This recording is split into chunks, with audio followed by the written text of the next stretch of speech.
With Zluri 2.0, so a couple of important things that you'd actually start observing over there is that the information architecture has been very well carefully thought out so that you'll actually see carefully designed unified page layouts. For every single page, you'll actually have the primary navigation right now, which is specifically on the extreme left-hand side. Then you'll actually have the secondary navigation, and the information that's actually present to you is actually front, right, and center. And the rest of the information that could be secondary right now for you is presented on the extreme right corners. Now, with this proper information architecture over there, we've also defined how should you want to consume the information as well. So the important summary metrics that you'd want to actually get right away is actually positioned right at the top so that you understand, hey, these are my summary metrics. You are able to get the clean visuals of that information right now, and you get that information instantly. Below that, you'll also have the information where you're able to, you'll have interactive graphs that you can play around with and to kind of get the insight that you're looking for to kind of ensure that this information is further, let's say, modifiable, something that you can splice and dice this information right now in easily consumable format right now. Below that, you actually start to get the exact data.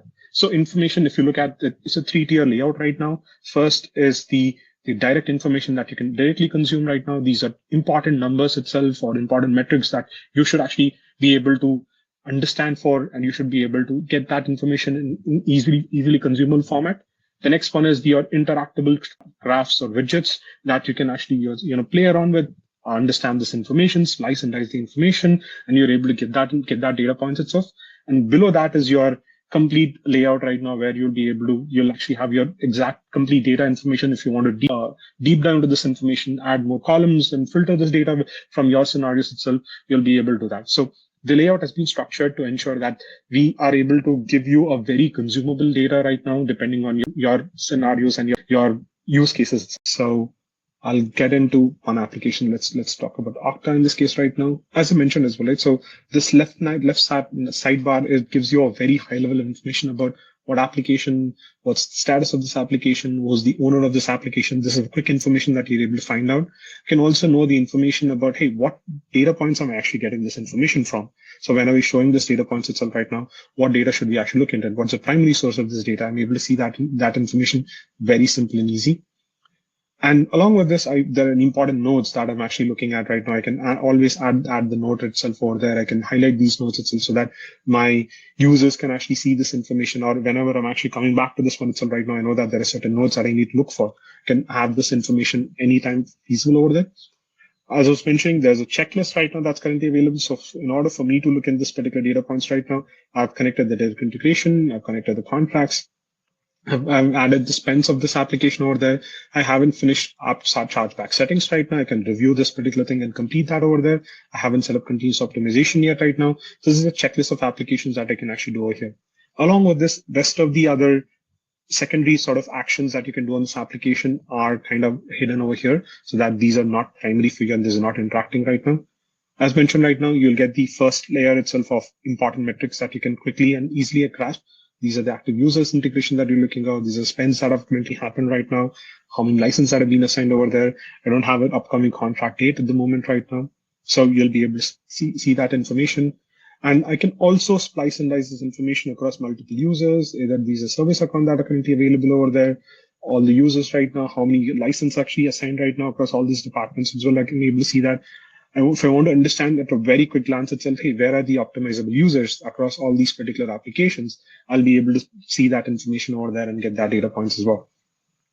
Now, with this, you can also, again, right, so these are all the important information that you can actually quickly glance. But this is the overview section of each application right now.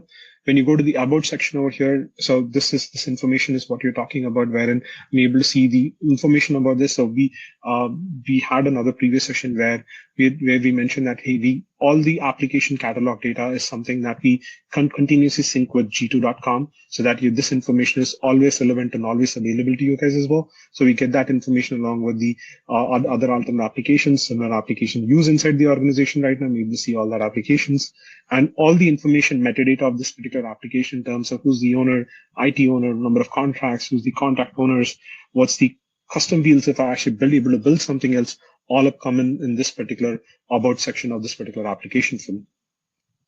With that, I'll just quickly get into the user section itself over there so that we can deep dive a few more things itself right now in this page. Now, while this is actually happening as well, right? So one important thing that we wanted to actually talk about is that every single application, every single field that you currently see on the page right now has a lot more metadata. So for example, if I'm looking at assigned licenses, I click on this license information, I'm able to see that information. Again, you don't need to actually click on this particular thing, go to a specific page to see that simple information right now. I also have quick actions that I can immediately take in then and there itself. So if I want to configure the license that for this particular user, I can modify that then and there itself. So all this information is actually provided to you inside the column so that you don't have to navigate across multiple different pages and see that information over there. Along with this, if you want to see information about a specific user, again, there are these action cards or the detailed cards that actually open up for every single important point that you want to see over here right now. So that for this particular user over there, how many licenses have been assigned right now? What's the roles that have been assigned? How many accounts does this particular person have? Again, in the same sort of order that we are actually looking at. The important highlight information, and then the details actually flow up. Similar to that, what's the activity log? What are the sources of this information? Where are we getting this data from? If there are any security scenarios that we've actually identified as well right now, all this information actually comes up over here.